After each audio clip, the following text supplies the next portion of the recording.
मेरी अज्ञानता के कारण मैं हमेशा सोचता था कि टेरेरिया माइनक्राफ्ट की तरह है और मैं हमेशा ऐसा मानता था। जब मैं बहुत पहले इसे खेलने लगा, मैं सिर्फ 2 घंटे तक चला, स्लाइम ने मार डाला, फिर खेल छोड़ दिया क्योंकि मैंने डंजन ऑफ द एंडलेस और ट्रांजिस्टर की खोज की। इसी कारण है कि अब कई सालों बाद मुझे ये एहसास होता है कि टेरेरिया और माइनक्राफ्ट बहुत बहुत अलग हैं। माइनक्राफ्ट खोज और निर्माण पर ध्यान केंद्रित है जिसमें पागल क्यूब्स हैं, जबकि टेरेरिया एक आरपीजी की ओर जाता है जिसमें क्लासेस और हथियार और सब कुछ है। जबकि माइनक्राफ्ट में मुर्गियां होती हैं और आप कैलामार्डो के विस्तारित परिवार से पिट सकते हैं, वहीं टेरेरिया में लाइट सेबल्स होते हैं और आप अंतरिक्षीय मार्सियंस के साथ पिट सकते हैं। लेकिन दोनों के पास एक स्पष्ट और परिभाषित कहानी की कमी है और एक अच्छी कैंपेन, 300 से अधिक चैंपियंस और एक खूबसूरत MMORPG देखना बहुत दिलचस्प होगा, जिसे आप अपने मोबाइल के लिए डाउनलोड कर सकते हैं। अरे, मुझसे गलती हो गई, मैं बहुत लंबी बात करने लगा और रेड शैडो लेजेंड्स का वर्णन करने लगा, जो आज के दिन का हमारा प्रायोजक है। रेड शैडो लेजेंड्स एक ऐसा खेल है जिसे आप अपने मोबाइल के लिए पा सकते हैं 300 से अधिक चैंपियंस के पार। एक अद्भुत रूप से पूर्ण कैंपेन जो एक मोबाइल गेम से बहुत आगे जाता है और मुझे ये बहुत पसंद आया। आप उदाहरण के लिए गुफाओं में जा सकते हैं और 10 विभिन्न बॉसों से लड़ सकते हैं ताकि आप आयाम प्राप्त करें और चैंपियन अधिक मजबूत हो जाएं। अन्य खिलाड़ियों और क्लैन के खिलाफ युद्ध होते हैं और आप अपने पसंदीदा चैंपियनों को बेहतर बनाने और त्यागने के लिए भी सक्षम हैं। शायद आपको पता है कि शैडो लेजेंड्स iOS और एंड्रॉयड मोबाइल के लिए उपलब्ध है, लेकिन शायद आपको नहीं पता कि ये PC के लिए भी है और ये एक मल्टी डिवाइस गेम है जिसे आपको खेलना चाहिए। इसका मतलब है कि आप अपने मोबाइल पर खेल सकते हैं और उसी उपयोगकर्ता के साथ अपने कंप्यूटर पर खेल जारी रख सकते हैं। और जैसे कि ये सब काफी नहीं है, रेड की प्रत्याशित युद्ध पास अब सक्रिय है और आप दैनिक और साप्ताहिक चुनौतियों को पूरा करके अद्भुत पुरस्कार जीत सकते हैं, जिनमें मुफ्त ऊर्जा की रिचार्ज, मणियाम, सुधारित आर्टिफैक्ट सेट्स और नए अद्वितीय और पौराणिक चैंपियन शामिल हैं। तुम मुझे गेम में निक लोलिटो टाइसन के तहत मिल सकते हो, बताने की जरूरत नहीं है, बड़ा नाम है। और अगर आप पर्याप्त तेज हैं तो आप मेरे क्लैन से भी जुड़ सकते हैं, तो विवरण में दिए गए लिंक पर जाएं। और अगर आप एक नए खिलाड़ी हैं तो आपको 1000 चांदी, 50 मणियाओं, 1 ऊर्जा की रिचार्ज, पूरी तरह से मुफ्त एक चैंपियन मिलेगा।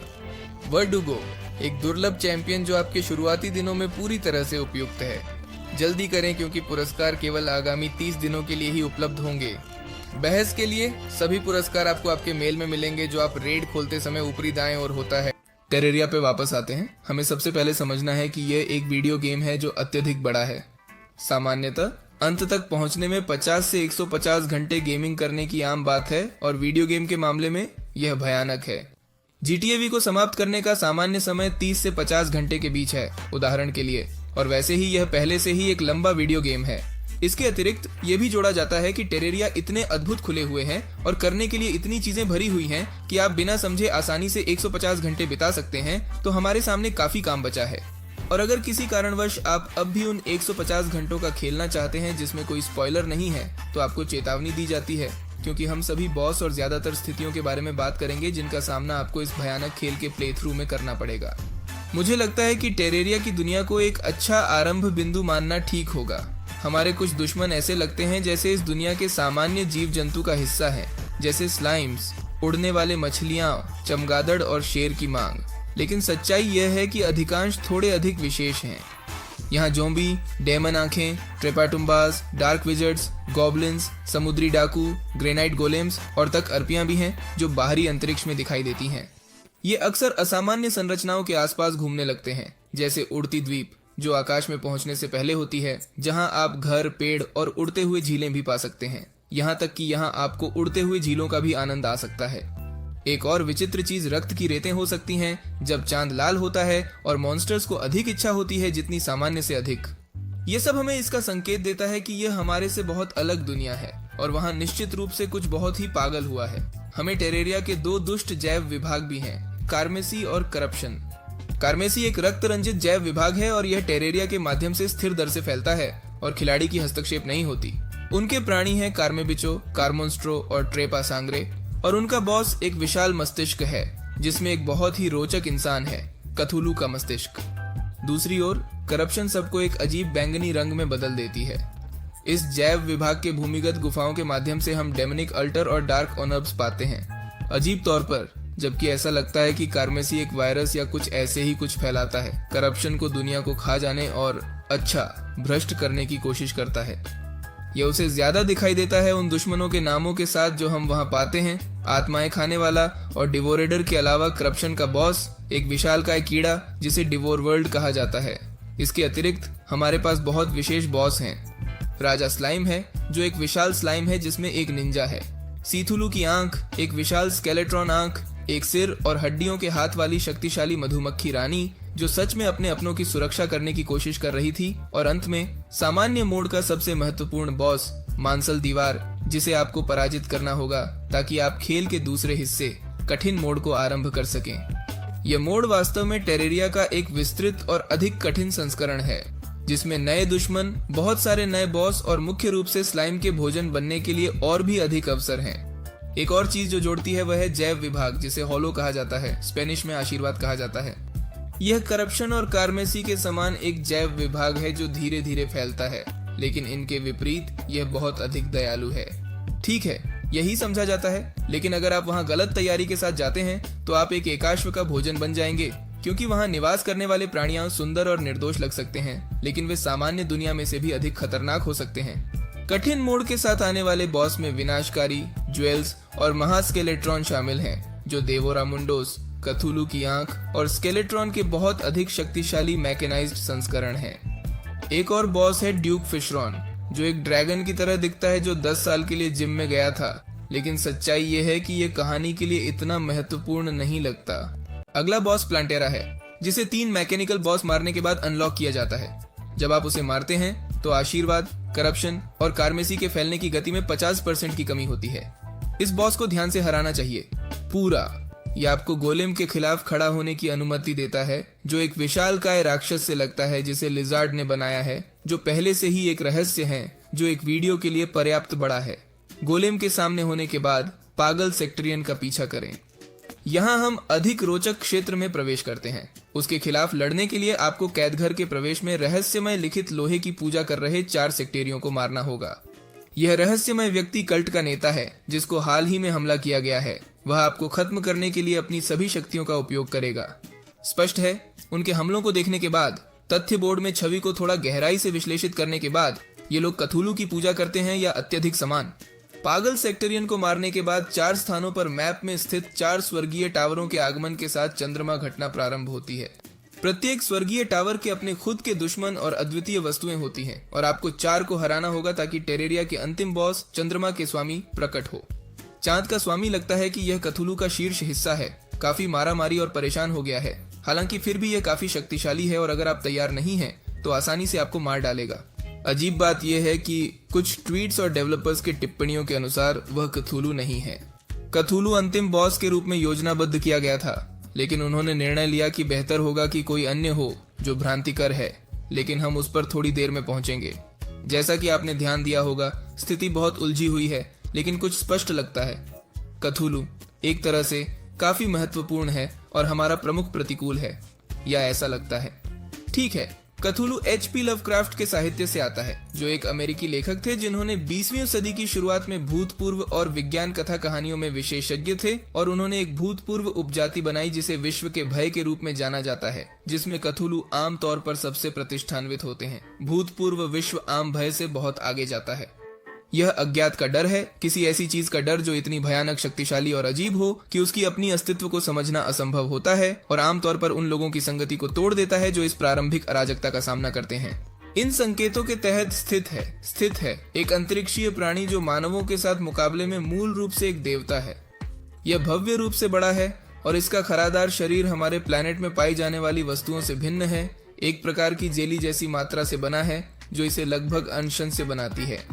अगर उनके शारीरिक रूप को नष्ट हो जाए, जो कि असंभव है, तो उनकी अंतरिक्षीय प्रकृति को कुछ घंटों में फिर से रूपांतरित कर देगी। पौराणिक कथानुसार कथुलू एक सील के नीचे सपने देखते हुए प्रशांत रहते हैं, जो एक समुद्र में डूबी शहर में है, और उम्मीद करते हैं कि तारे फिर से एक सारणी में संरेखित होने पर सहायता से उन्हें भूमि पर अपनी दुष्ट शक्ति को फिर से फैलाने की अनुमति मिलेगी, जिससे निश्चित रूप से मानव जाति को समाप्त कर दिया जाएगा। टेरेरिया में हमें एक अराजक दुनिया है जिसे सभी ओर से हमला किया जा रहा है। यह हमला उन प्राणियों द्वारा किया जा रहा है जो ब्रह्मांड के बारे में जानते हैं। हमारे पास एक प्राचीन विशालकाय जनजाति है। कथुलू के अंग अब भी स्वतंत्र रूप से हिल सकते हैं। हमारे पास समुद्री जीवन भी है, जिसमें विशाल पौधा भी है जो अजीब जैव विभागों के फैलने की गति से जुड़ा हुआ है। हमारे पास कई विशाल रोबोट, ज़ॉम्बी, गॉब्लिन्स और हवाई जहाज भी हैं। हमारे पास अनेक चीजें हैं, बहुत सारी वस्तुएं हैं। और उसके बारे में हमने अब तक एनपीसी की बात नहीं की है, जिनमें हमें चिकित्सक जादूगर मिलते हैं जो एकमात्र मित्रशील लिजार्ड हैं, एक त्रिपुटी जिनके अनुसार उनके संवादों में 500 साल हैं और जो चाहते हैं कि आप करप्शन, कार्मेसी और टेरेरिया को बचाएं, और गाइड जो बहुत सारी चीजों के बारे में जानते हैं और जिसके पास रोचक रूप से एक बूडू गुड़िया है जिसे आपको जलाना होगा ताकि मानसी दीवार को आमंत्रित कर सकें।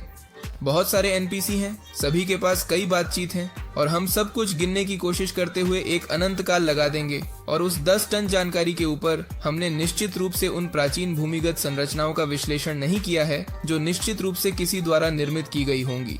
इस व्यापक लेकिन सतही विवरण के बाद एक बात स्पष्ट है कि टेरेरिया की कहानी के लिए सभी महत्वपूर्ण तत्वों का एक विस्तृत संख्यात्मक जांच के बावजूद यह स्पष्ट है कि उनके पास कोई प्लान नहीं था। शायद उनके पास कथुलू और सेक्टरियों के साथ पूरी स्थिति के साथ कुछ धुंधली विचार था, लेकिन यह स्पष्ट है कि उनके पास कोई ठोस योजना नहीं थी। वे कोई ठोस योजना नहीं बना सके। शायद अब आप सोच रहे होंगे कि यह वीडियो क्यों है। यदि मैं पहले से ही इसे जानता था तो यह समझने की आवश्यकता क्यों थी। अच्छा, पिछले साल हमारे मित्र डेवलपर्स ने अपनी राय बदल दी थी और धीरे धीरे वे ट्वीट्स और डिस्कॉर्ड में चर्चाओं के माध्यम से टेरेरिया के पीछे की कहानी को तैयार कर रहे थे, जिसे 16 मई 2019 को प्रकाशित किया गया था और जो आज के हमारे वीडियो को एक अप्रत्याशित मोड़ देता है। यह कहानी आज भी हमारे दर्शकों को प्रभावित करती है और उन्हें उत्साहित करती है। हमारे पास एक सीरीज है जो जानकारी के छोटे छोटे टुकड़े रखती है, जो शायद कई सदियों से गाइड के संघ के द्वारा रखी गई है, जिस संघ में शायद वह गाइड भी शामिल है जो हमें टेरेरिया में मदद कर रहा है। शुरुआत में हमें कार्मेसी, करप्शन और हेलो को समझने के लिए एक आरंभिक बिंदु दिया जाता है, लेकिन हम इसके बारे में दूसरे वीडियो में बात करेंगे क्योंकि रोचक रूप से इनका मुख्य कहानी से इतना कुछ नहीं है। गाइड के आदेश के अनुसार बहुत समय पहले कथुलू ने टेरेरिया में आकर सभी जीवन को नष्ट और वश में करने का एकमात्र उद्देश्य लिया। कोई उसके सामने नहीं टिक सकता था और ऐसा लगता था कि दुनिया भी नष्ट हो जाएगी। लेकिन जब सब कुछ हारने जैसा लग रहा था, प्राचीन द्रियादों की प्रजाति एकीकृत हो गई और कथुलू का सामना करने के लिए उठ खड़ी हुई। उन्होंने उसे मार नहीं सके, लेकिन उन्होंने उसकी आंखें, उसकी हड्डियों का कुछ हिस्सा और उसके दिमाग के टुकड़े उखाड़ लिए। अंत में कथुलू को अंधेरे चांद की ओर भागना पड़ा, जहां उसे आज तक उपचार मिल रहा है ताकि कभी न कभी वह दुखी रूप से वापस आ सके। मूल पाठ के अनुसार सब कुछ होने के बाद केवल एक ड्राइडा बची थी। यही से हमें बहुत कुछ पता चलता है। कई बॉस सीथुलू के नष्ट शरीर के टुकड़े हैं, स्केलेट्रॉन समेत। आखिरी ड्राइडा ही हमारी मदद करती है और यह संदर्भ हमें बताता है कि वह टेरेरिया को बचाने में इतनी जुटी हुई क्यों दिखती है। उसकी इच्छा है कि हम उस काम को पूरा करें जिसे वह सिर्फ नहीं कर पाई और कथुलू के खतरे का समापन करें। यह भी हमें समझाता है कि चांद के भगवान कथुलू नहीं है, बल्कि वह उसके नष्ट शरीर में पुनर्स्थापन है। हालांकि वह चांद पर एक मुहर द्वारा रोका गया है, वही मुहर जिसे कल्टिस्ट्स अपने अनुष्ठान के दौरान तोड़ते हैं। पर मैं आगे निकल रहा हूँ। चांद का स्वामी अब आदर्श है, उसने बहुत सुधार किया है। अब हम उसे सम्मान दे सकते हैं, हम सब उसके सामने खड़े हो सकते हैं और गर्व महसूस कर सकते हैं। मैं कह रहा हूँ, केवल उसके टोर्सो से ऊपर का हिस्सा है। मुझे सोचना भी नहीं है कि वह थोड़ी देर पहले कैसी दिखती थी। पाठ जारी है और चांद की पूजा करने वाले पागल समुदाय के बारे में बताता है, जो दुनिया का अंत लाने और पुनर्जीवित करने की कोशिश कर रहा है। योजना का हिस्सा के रूप में मैकेनिक को अपहृत करके स्थूलू को पूरा होने के लिए उसकी कमी वाले अंगों को निर्माण करने में मजबूर किया। जब हम टेरेरिया पहुंचे तो उसने पहले से ही लगभग समाप्त कर दिया है और केवल कथुलू के दिमाग की एक यांत्रिक प्रतिरूपण बनाना बाकी है। दस्तावेज एक पैराग्राफ के बाद समाप्त होता है जो काटघरों पर होता है और खिलाड़ी के आगमन की कथा के बाद। और यहाँ हम वीडियो गेम में आते हैं जहाँ हम खेलते हैं। खिलाड़ी स्केलेट्रॉन समय के साथ अप्रत्यक्ष रूप से धार्मिक समूह से मुलाकातें शुरू करता है। मैकेनिकल स्केलेट्रॉन के साथ मुकाबला करने के बाद बांधी हुई मैकेनिका मिलती है और छोड़ देता है। समय के साथ खिलाड़ी भी मशीनी प्रतिरूपों को नष्ट करता है। समर्पण को पूरी तरह से पुनर्स्थापित किए बिना सीथुलू को तोड़ने के लिए अनुष्ठान करने को मजबूर होता है। लेकिन पहले वे उम्मीद करते हैं कि आप गोलेम को नष्ट कर देंगे, जिसे वे सोचते हैं कि कथुलू का सामना कर सकता है। फिर वे चंद्रमा के स्वामी को मुक्त कर देते हैं और खिलाड़ी को एक बार फिर से टेरेरिया को बचाने के लिए उससे मुकाबला करना पड़ता है। ठीक है, मुझे लगता है कि हमने जितनी जानकारी इकट्ठा की है उसके आधार पर मैं ऐसा मानता हूँ, लेकिन अभी भी खाली स्थान बचे हैं। करप्शन, कार्मेसी और हेलो क्या होते हैं? चिपकलियों के साथ क्या होता है? मानसी दीवार क्या होती है? और इस सब में डंजन और ओल्ड कैसे समाहित होते हैं? ये कुछ सवाल हैं जिन्हें हमें इस विशाल खेल के साथ बचे हैं, जो हमें इतने अत्यधिक विशाल लगता है। लेकिन दुर्भाग्य से हमारा समय समाप्त हो गया है, इसलिए ये विषय वह हैं जिन्हें हम भविष्य में देखेंगे और यह वीडियो बहुत से के पहले का हो गया एक हिस्सा, एक हाँ, अगर आप इसे वैसे ही सोचना चाहते हैं। इस समय में मुझे आशा है कि आपको यह वीडियो पसंद आया होगा और अगर हाँ तो लाइक दें। इस तरह के और वीडियो के लिए सब्सक्राइब करें और अगले वीडियो में मिलेंगे। अलविदा।